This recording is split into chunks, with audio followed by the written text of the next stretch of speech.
Εδώ στο χώρο εργασίας. Δεν μπορώ. Και επειδή έχουμε βρει καινούργιες λέξεις ο ένας στον άλλο, επειδή είμαστε 3 γενιές διαφορετικές εδώ. Και θέλω να μου πείτε, να πούμε λίγο. Εντάξει, είμαστε 3 άτομα, δεν θέλει να φανεί όμως. Θα δείξω εδώ τη φίλη μου. Εδώ είναι ο Σλέι. Έλα, Σλέι. Λοιπόν, παιδιά, εγώ ξέρω στη γενιά μας εδώ, κάτι λέγαμε, περίμενε. Καβουρό. Λοιπόν, ήταν δεκαετία του 90, πριν 30 χρόνια, Ναι. ευρέως διαδεδομένο το ίδιο. Μη μιλήσεις εσύ, μη μιλήσεις. Τραβάμε βίντεο για το κανάλι μου. Λεγόταν καμπουρογαμόσαυρος ο Αμμώδης. Ο Αμμώδης.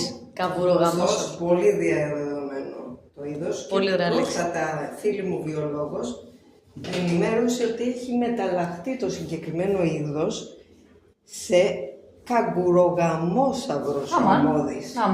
Αμάν, τι γίνεται εδώ. Είδε το παρόν. Ναι, αλλά εγώ βρήκα κάτι καινούριο, φίλταδι. Γαριδογαμιάς ο θαλασσινός.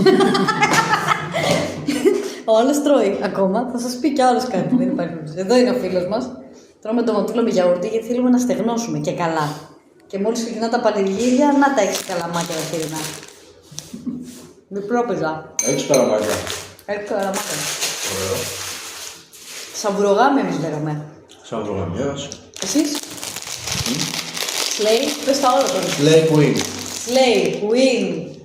Αυτό. Hey, Shari. Shari.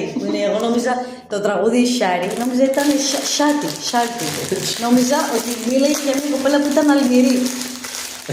Όχι μου! Δεν περιγράφω άλλο. Hey, Shanti.